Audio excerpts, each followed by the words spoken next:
Hi again, it's Donna, your homegrown gourmet, part of the Gourmet or Good Enough team, along with my sister Diane. If you've seen any of our videos, you know how much alike we are.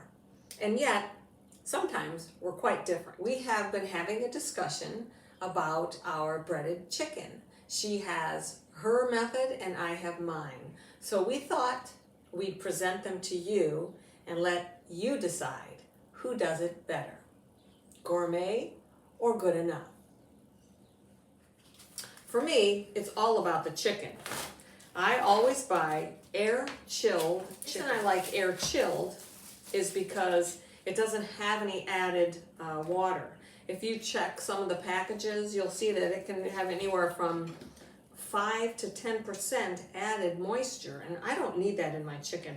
I think it takes away from some of the flavor, so I always look for air chilled. I have 2 chicken breasts, boneless, skinless chicken breast, and then I also have some boneless, skinless thighs as well. I'm just going to trim the chicken pieces so that they're all about the same size. I'm going to save the scraps because I freeze them, put them in a baggie and freeze them, and then when I collect enough, it makes a really great chicken stock. I just put a little aromatics with it, and it's fabulous. Okay, so I've finished trimming my chicken, and now what I'm going to do is cover it in half and half. And we are going to let this soak covered overnight in the refrigerator.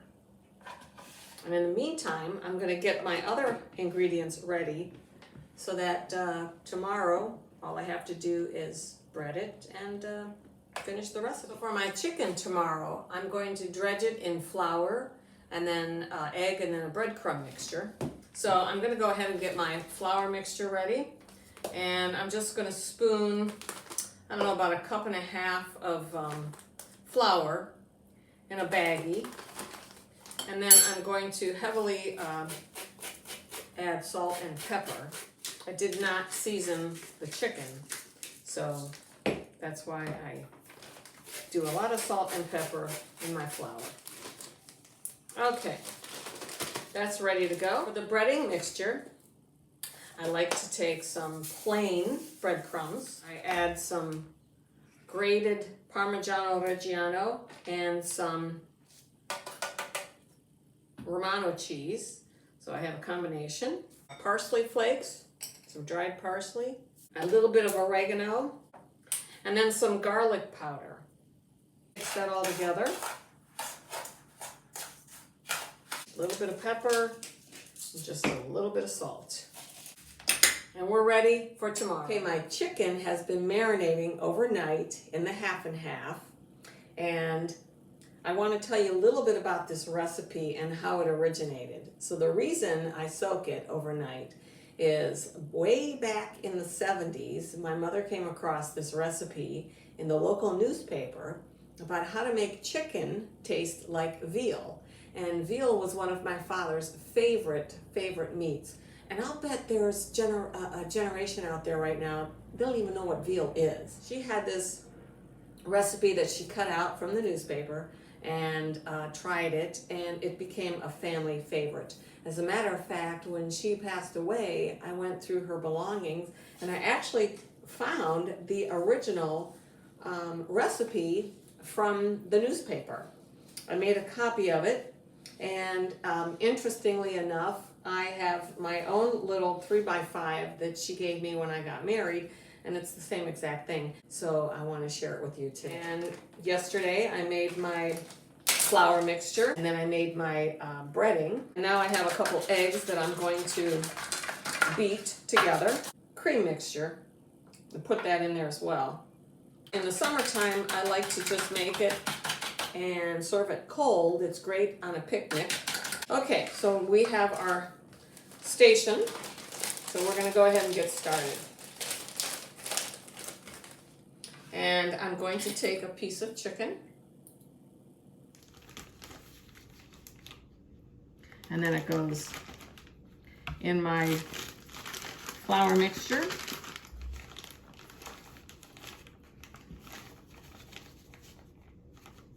take it out, and in the, there you go, you gotta do that right. And then it gets dredged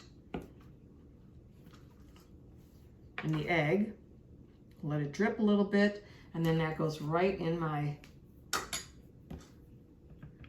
breading mixture. And then I'm just gonna set it on my parchment lined cookie sheet. I'm going to go ahead and put this in the fridge and let it chill for about 20 minutes.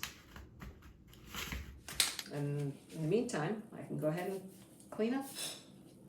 So the chicken has been in the refrigerator for about 20 minutes. I'm preheating my oven to 325. A little bit of butter and a little bit of oil. And I'm gonna go ahead and saute a few pieces of garlic in here because I want to kind of permeate the oil with a nice garlic smell. The thing you need to know about sauteing or browning any kind of meat is you just want to lay it in the pan and then you don't touch it. You allow the meat to brown, and when it's ready to be turned, it will let you know.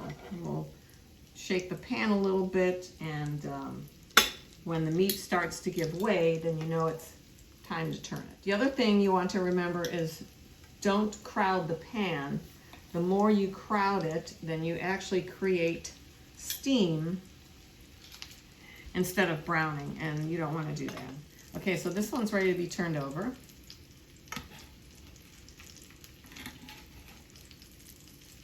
They're starting to get nice and golden brown. That's what we want.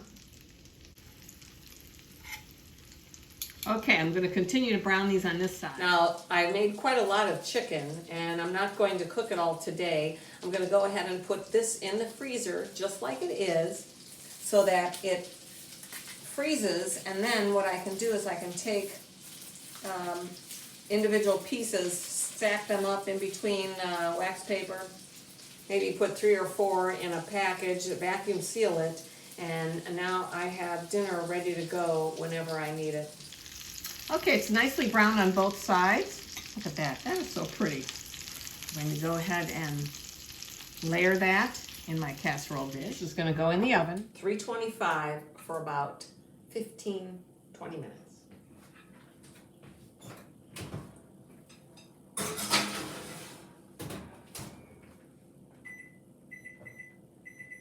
Okay, our chicken is done. I'm going to go ahead and place it on my platter.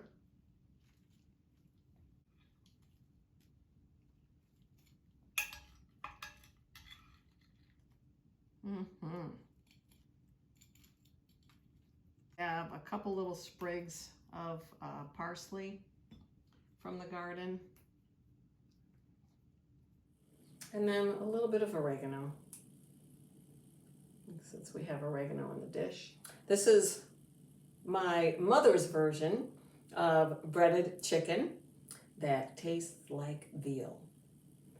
Don't forget to like us on Facebook and subscribe to our YouTube channel, Gourmet or Good Enough. Ciao!